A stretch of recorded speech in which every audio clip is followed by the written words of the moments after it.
क्या पेड़ पौधों में भी जीवन होता है? क्या वे दर्द महसूस कर सकते हैं, प्रतिक्रिया दे सकते हैं और हमारी तरह चेतन हो सकते हैं? जिस बात को आध्यात्मिक ग्रंथों और आशियों ने सदियों पहले कहा था, उसे विज्ञान की कसौटी पर परखने वाले महान वैज्ञानिक थे सर जगदीश चंद्र बोस। वे केवल एक वैज्ञानिक नहीं, बल्कि एक ऐसे अन्वेषक थे जिन्होंने प्रकृति के गूढ़ रहस्यों को उजागर किया और यह सिद्ध किया कि समस्त सृष्टि एक ही चेतना से जुड़ी हुई है। उनकी खोजों ने विज्ञान और अध्यात्म को एक नई दिशा दी। उन्होंने यह दिखाया कि प्रकृति कोई जड़ वस्तु नहीं, बल्कि एक जीवंत इकाई है। पेड़ पौधों की संवेदनाएं, उनकी प्रतिक्रियाएं और उनके जीवन चक्र को देखकर विज्ञान भी आश्चर्यचकित रह गया। कैसे एक भारतीय वैज्ञानिक ने पूरी दुनिया को प्रकृति की चेतना से परिचित कराया? कैसे उनकी खोजों ने विज्ञान को एक नई दृष्टि दी और हमें ब्रह्मांड के गहरे रहस्यों से जोड़ा? आइए इस प्रेरणादायक अध्याय को सुने और जानें कि कैसे विज्ञान और अध्यात्म एक दूसरे के पूरक हैं और कैसे सर जगदीश चंद्र बोस की खोजों ने मानवता को प्रकृति के साथ नए रिश्ते की समझ दी। जगदीश चंद्र बोस ने वायरलेस का आविष्कार मार्कोनी से पहले ही कर लिया था। यह उत्तेजक टिप्पणी सुनकर मैं रास्ते के किनारे खड़े होकर विज्ञान विषयक चर्चा कर रहे प्राध्यापकों के एक दल के पास जाकर खड़ा हो गया। यदि उनमें सम्मिलित होने के पीछे मेरी भावना जाति के अभिमान की थी, तो मुझे उसका खेद है। भारत न केवल गूढ़ चिंतन में, वरन भौतिक विज्ञान में भी प्रमुख भूमिका निभा सकता है। इस बात के प्रमाण में अपनी गहरी अभिरुचि को मैं अस्वीकार नहीं कर सकता। आप कहना क्या चाहते हैं सर? प्राध्यापक महोदय ने प्रसन्नतापूर्वक स्पष्टीकरण दिया। वायरलेस कोहीरर और विद्युत तरंगों की वक्रता दर्शाने वाले एक यंत्र का आविष्कार सबसे पहले बोस ने किया था, परंतु इस भारतीय वैज्ञानिक ने अपने आविष्कारों से कोई आर्थिक लाभ उठाने की चेष्टा नहीं की। शीघ्र ही उन्होंने अपना ध्यान अजैव से जैव जगत की ओर मोड़ दिया। वनस्पति शास्त्रज्ञ के रूप में उनके द्वारा किए गए क्रांतिकारी आविष्कार उनके भौतिक विज्ञानी के रूप में किए गए मौलिक आविष्कारों से भी कहीं अधिक बढ़ चढ़कर है। मेरे ज्ञान में वृद्धि करने वाले प्राध्यापक महाशय का मैंने विनम्रतापूर्वक धन्यवाद किया। उन्होंने आगे कहा, यह महान वैज्ञानिक प्रेसिडेंसी कॉलेज में मेरे सहाध्यापक है। दूसरे ही दिन मैं उस अर्षितुल्य महान ज्ञानवेत्ता से मिलने उनके घर गया, जो मेरे घर के पास ही था। लंबे समय से मैं दूर से ही उनके प्रति श्रद्धा भाव रखता आ रहा था। गंभीर, प्रशांत और एकांत प्रेमी वनस्पति शास्त्रज्ञ ने शिष्टतापूर्वक मेरा स्वागत किया। उनकी आयु 50 से 60 वर्ष के बीच थी। वे घने केश, विस्तीर्ण ललाट तथा स्वप्निल नेत्रों के रूपवान व्यक्ति थे। उनका शरीर सुगठित था। बोलने में उनका विशुद्ध उच्चारण उनके शुरू से ही वैज्ञानिक स्वभाव को दर्शाता था। पश्चिम की वैज्ञानिक सोसाइटियों की सभाओं में भाग लेकर मैं हाल ही में वापस आया हूं। मेरे द्वारा आविष्कृत जीवन की अविभाज्य एकता दर्शाने वाले उपकरणों में उनके सदस्यों ने गहरी रुचि दिखाई। बोस क्रेस्कोग्राफ की परिवर्धन शक्ति 1 करोड़ गुना है। माइक्रोस्कोप तो केवल कुछ सहस्त्र गुना ही परिवर्धन करता है। फिर भी उसने जीव विज्ञान को तीव्र गति प्रदान कर दी, जीव विज्ञान में प्राण फूंक दिए। क्रेस्कोग्राफ अगणित मार्ग खोलता है। सर, आपने विज्ञान की अमूर्त बाहों से पूर्व और पश्चिम के आलिंगनबद्ध होने की प्रक्रिया को तेज करने के लिए बहुत कुछ किया है।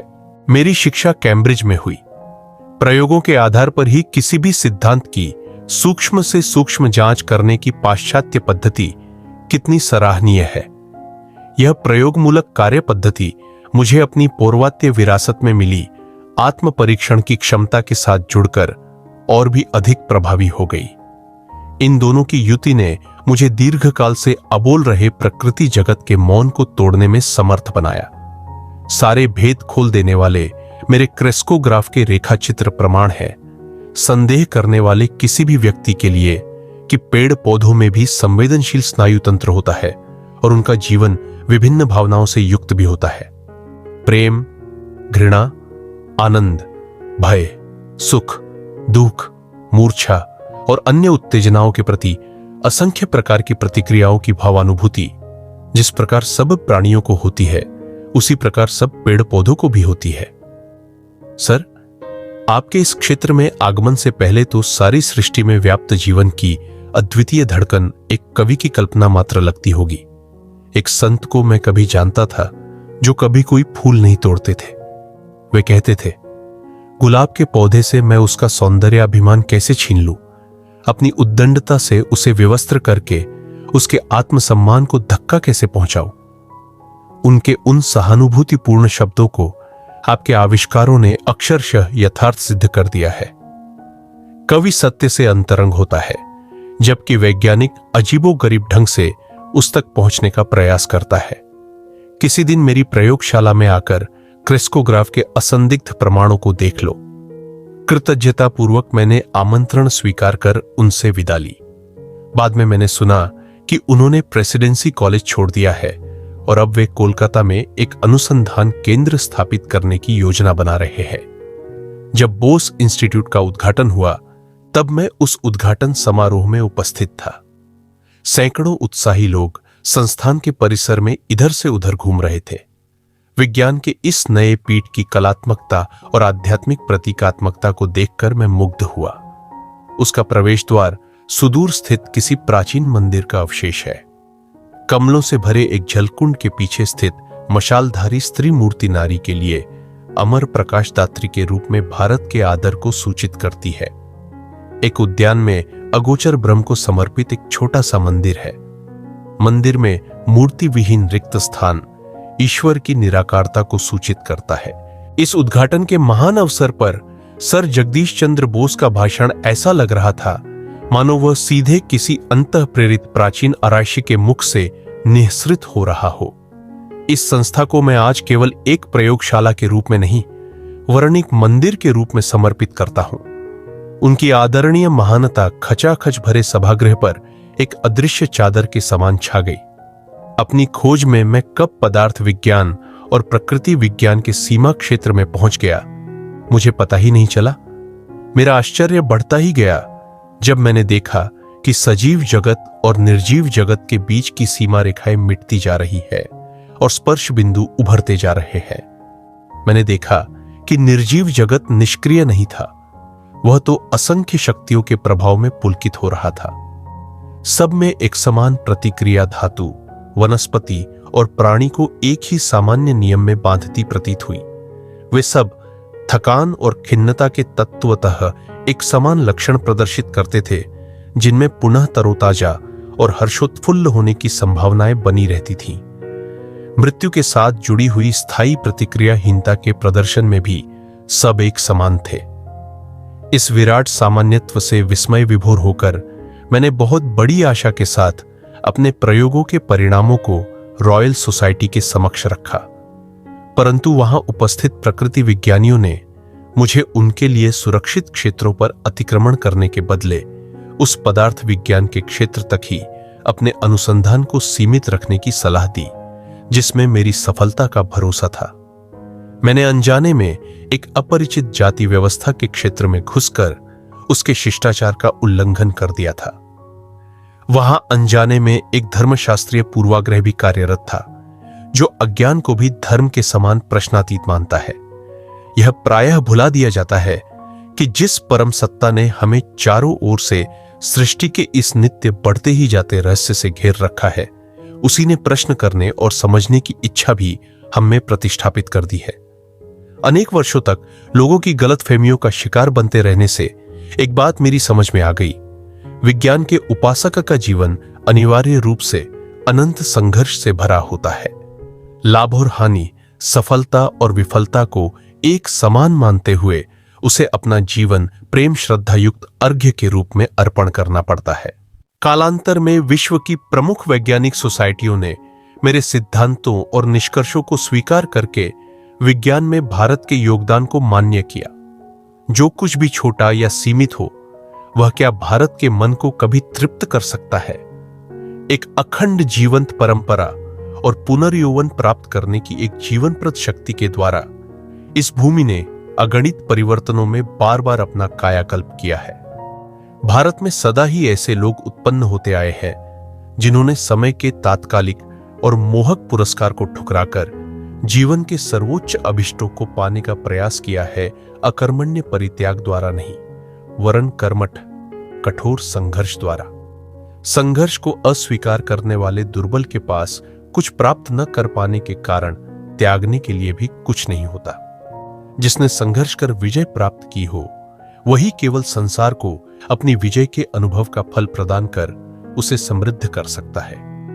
इस बोस प्रयोगशाला में जड़ पदार्थों की प्रतिक्रिया पर अब तक किए जा चुके कार्य से और वनस्पति जीवन के अप्रत्याशित तथ्य सामने आ जाने से पदार्थ विज्ञान, प्रकृति विज्ञान, चिकित्सा, कृषि और यहां तक कि मनोविज्ञान के क्षेत्र में भी अनुसंधान के अत्यंत विस्तृत क्षेत्र खुल गए हैं। जिन उलझनों के बारे में अब तक यह माना जाता था कि उन्हें सुलझाया नहीं जा सकता, वे भी अब प्रयोगात्मक अन्वेषण के कार्यक्षेत्र में आ गई है। परंतु कठोर सटीकता के बिना उच्च सफलता नहीं मिल सकती। इसीलिए प्रवेश कक्ष में अपने अपने केस में रखे गए मेरे द्वारा आविष्कृत अति संवेदनशील उपकरणों और वैज्ञानिक यंत्रों की लंबी लंबी कतारें लगी है। वे दृश्यमान आभास के पीछे छिपे सत्य को खोजने के लिए आवश्यक दीर्घकालिक अनवरत प्रयत्न की व मानव के सीमित सामर्थ्य की परिसीमाओं को लांघने के लिए आवश्यक अविराम कठोर परिश्रम, लगन और उद्योगशीलता की गाथा सुनाते हैं। सभी आविष्कारक वैज्ञानिक जानते हैं कि वास्तविक प्रयोगशाला तो मन है, जहां वे माया के पर्दे के पीछे छिपे सत्य के नियमों को खोज निकालते हैं। यहां जो लेक्चर दिए जाएंगे वे किसी दूसरे से प्राप्त ज्ञान की पुनरावृत्ति मात्र नहीं होंगे। उनमें इन कक्षों में प्रथम बार सिद्ध किए गए नए आविष्कारों का ज्ञान दिया जाएगा।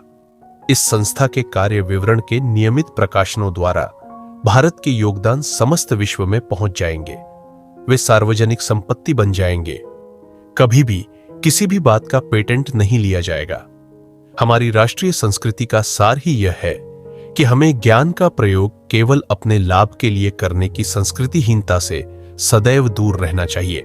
मेरी यह भी इच्छा है कि इस संस्था की सुविधाएं जहां तक संभव हो सके सभी देशों के अनुसंधानकर्ताओं के लिए उपलब्ध हो। इसमें मैं अपने देश की परंपराओं को आगे चलाने का प्रयास कर रहा हूं। 25 शताब्दियों पूर्व भी भारत नालंदा और तक्षशिला के अपने प्राचीन विश्वविद्यालयों में विश्व के सभी हिस्सों से आते छात्रों को ज्ञान प्राप्ति की सुविधा उपलब्ध कराता था। विज्ञान न तो पूर्व का है न पश्चिम का, बल्कि अपनी सार्वलौकिकता के कारण वह सब देशों का है। परंतु फिर भी भारत इसमें महान योगदान देने के लिए विशेष रूप से योग्य है। भारतीयों की ज्वलंत कल्पना शक्ति तो ऊपर ऊपर परस्पर विरोधी लगने वाले तथ्यों की गुत्थी से भी नया सूत्र निकाल सकती है, परंतु एकाग्रता की आदत ने इसे रोक रखा है। यह संयम मन को अनंत धीरज के साथ सत्य की खोज में लगाए रखने की शक्ति प्रदान करता है। उस महान वैज्ञानिक के उन अंतिम शब्दों को सुनकर मेरी आंखें छल छला उठी।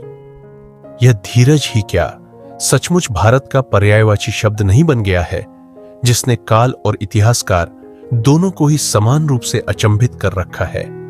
उद्घाटन दिवस के थोड़े दिनों बाद मैं उस अनुसंधान केंद्र में फिर से गया। उस महान वनस्पति शास्त्रज्ञ को अपने वचन का स्मरण था। वे मुझे अपनी शांत प्रयोगशाला में ले गए। अब मैं इस फर्न के पौधे को क्रेस्कोग्राफ लगाता हूं। इसकी गतिविधियों का अनेक गुना परिवर्धित चित्र उभरेगा।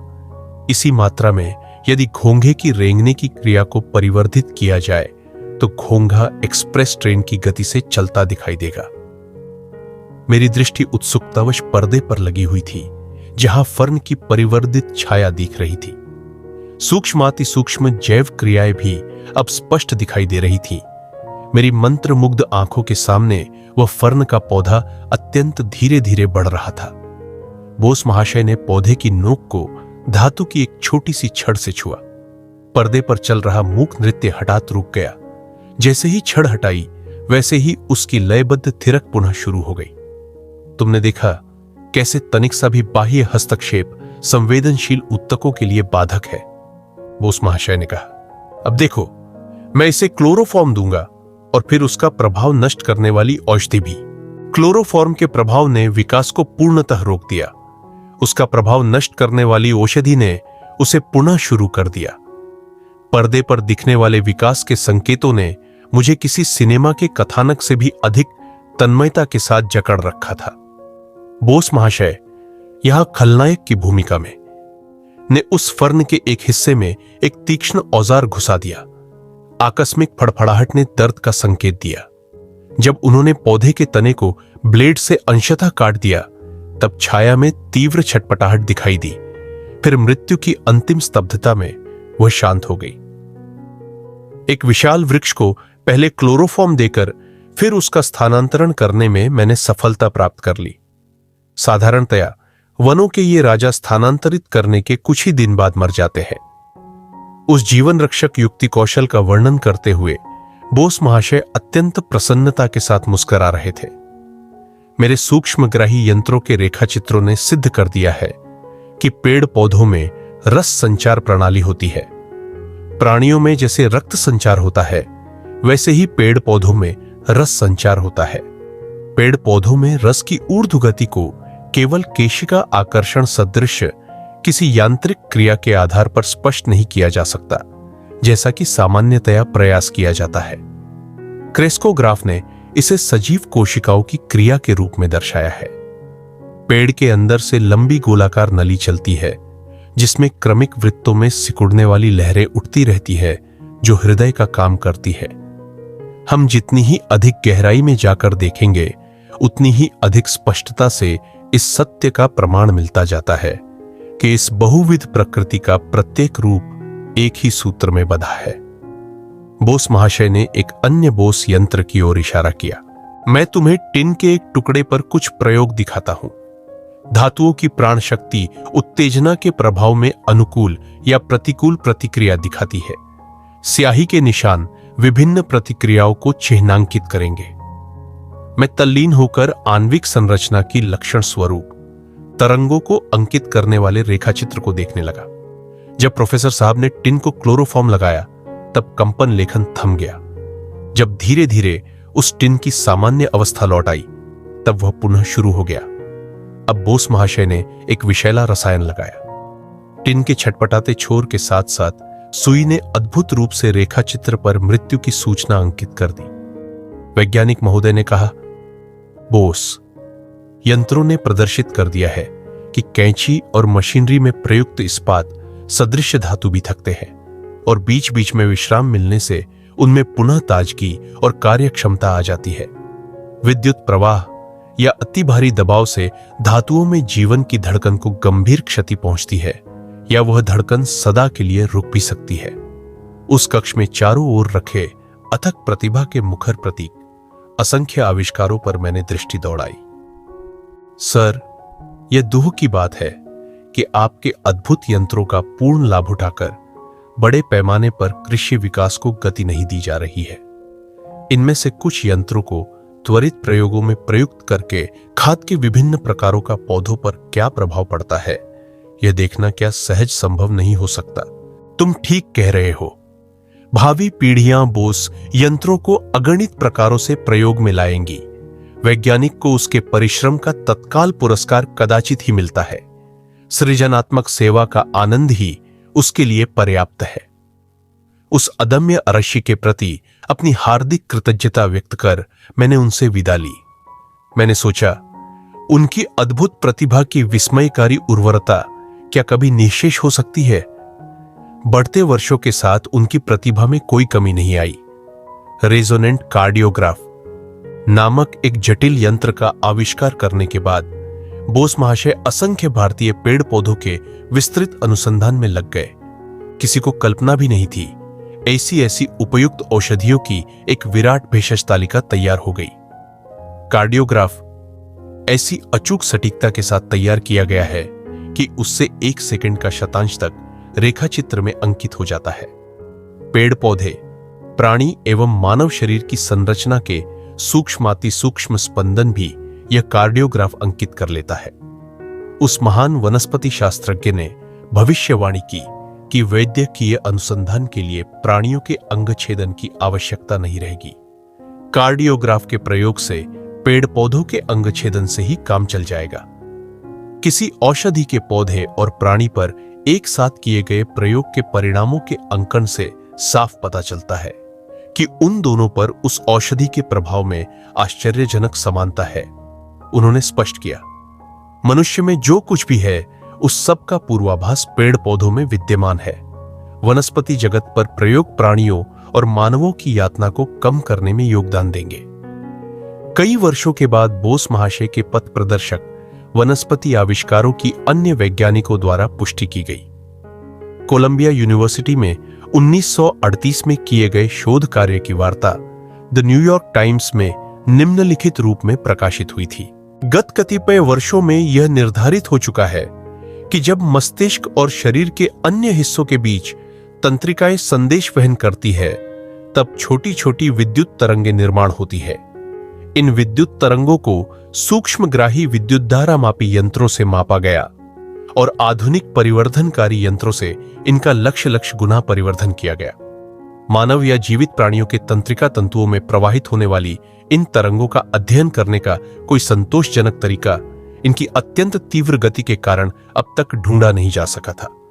डा के एस्कोल और डा एच डॉटचे कर्टिस ने यह जानकारी दी कि उन्होंने इस बात को खोज निकाला है कि साधारणतया घरों में मछली पात्र में डाला जाने वाला जो मीठे पानी में जीने वाला पौधा होता है, जिसे निटेला कहते हैं और जिसमें एक ही लंबी कोशिका होती है, उसकी कोशिका में और तंत्री तंतु की कोशिकाओं में पूर्ण समानता है, कोई भी भिन्नता नहीं है। इसके अतिरिक्त उन्होंने यह भी पाया कि निटेला पौधे के तंतुओं को उत्तेजित किए जाने पर वे विद्युत तरंगे निर्माण करते हैं जो केवल गति को छोड़कर अन्य सब दृष्टियों से प्राणी और मानव के तंत्री तंतुओं में निर्माण होने वाली विद्युत तरंगों के समान ही होती है। इस पौधे के तंतुओं की विद्युत तरंगे प्राणियों के तंतुओं की विद्युत तरंगों से कहीं धीमे चलती देखी गई। इसलिए तंत्रिकाओं में प्रवाहित होने वाली विद्युत तरंगों के प्रवाह के मंदगति चलचित्र लेने के लिए कोलंबिया यूनिवर्सिटी के अनुसंधानकर्ताओं ने इस आविष्कार को तुरंत उपयोग में लाया। इस प्रकार निटेला पौधा मन और स्थूल जगत के सीमा क्षेत्र के गुप्त रहस्यों की गूढ़लिपि का अर्थ जानने में एक प्रकार से रोसेटा पत्थर की भूमिका अदा कर सकता है। कविवर रविंद्रनाथ टैगोर भारत के इस आदर्शवादी वैज्ञानिक के अंतरंग मित्र थे। उन्हें संबोधित कर कविवर ने निम्नलिखित पंक्तियां लिखी थी। हे तपस्वी डाको, तुमि साम मंत्रे जल्दगर्जने उत्तिष्ठत निबोधत। डाको शास्त्र अभिमानीज ने पांडित्येर पंडितर खते सुभृत विश्वतले डाको मूड दाम्भिकेरे। डाक दाओ तब शिष्य दले एकत्रे दाढ़ाक तारा तब होम हुताग्नि गिरिया। बार बार भारत आपनाते आसूक फिरिया निष्ठाए श्रद्धाए ध्याने बसूक से अप्रमत्त चित्ते लोभहीन द्वंद्वहीन शुद्ध शांत गुरुर्वेदिते। हे तपस्वी, सामंत्रों की जलद गंभीर गर्जना से पुकारो, उठो जागो। शास्त्राभिमानी जनों और कुतर्कों से आहत बुद्धि पंडितों को पुकारो और उन्हें बेकार तर्कों का त्याग करने को कहो। उन मूढ़ दंभियों को इस सुविस्तृत संसार में आने की प्रेरणा दो। अपने शिष्यों का भी आह्वान करो कि वे कर्तव्य रूपी यज्ञ वेदी के चारों ओर एकत्रित हो, जिससे हमारा भारत, हमारा प्राचीन देश अपने सच्चे स्वरूप को पुनः प्राप्त करे और कर्तव्य निष्ठा, श्रद्धा और ध्यान में अप्रमत्त चित्त होकर लोभहीन, द्वंद्वहीन, शुद्ध और शांत बनकर विश्व गुरु के आसन पर एक बार फिर अधिष्ठित हो। विज्ञान और अध्यात्म हमेशा दो अलग राहें नहीं रहे, बल्कि वे एक ही सत्य के दो पहलू हैं। सर जगदीश चंद्र बोस ने अपनी खोजों से यह सिद्ध कर दिया कि प्रकृति में हर चीज जीवंत है, हर चीज प्रतिक्रिया देती है और संपूर्ण ब्रह्मांड एक अदृश्य चेतना से जुड़ा हुआ है। उनकी यह खोज केवल वैज्ञानिक प्रगति नहीं थी, बल्कि मानवता के लिए एक नई दृष्टि थी, एक ऐसा दृष्टिकोण जो हमें यह समझने में मदद करता है कि हम इस सृष्टि से अलग नहीं, बल्कि इसका अभिन्न हिस्सा है। क्या हम भी इस ज्ञान को अपने जीवन में उतार सकते हैं? क्या हम पेड़ पौधों और प्रकृति को केवल संसाधन की तरह देखने के बजाय उनके साथ एक गहरा संबंध बना सकते हैं? आइए विज्ञान और अध्यात्म के इस संगम से प्रेरणा लें और अपने जीवन को अधिक संवेदनशील, जागरूक और संतुलित बनाएं। इस ऑडियो बुक को पूरा सुनने के लिए धन्यवाद। अगर आपको यह ज्ञानवर्धक लगा तो लाइक करें, कमेंट करें और इसे शेयर करें ताकि यह दिव्य संदेश अधिक से अधिक लोगों तक पहुंच सके। हम अगले अध्याय में मिलेंगे जहां और भी गूढ़ रहस्यों से पर्दा उठेगा। तब तक जुड़े रहिए, सीखते रहिए।